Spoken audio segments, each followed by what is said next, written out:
Wat is die verbond? Van die begin van die Bybeldag tot aan die einde daarvan lees ons van die Here se verbond.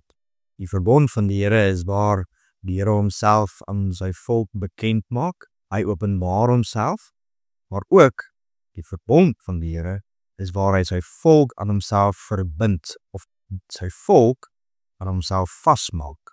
Nou, wanneer ons die Bybel lees, dan sien ons uiteindelik is die verbond van die Here die verkondiging van verlossing deur die eeue heen, en die hoogtepunt van daardie verkondiging kom in die Here Jesus Christus.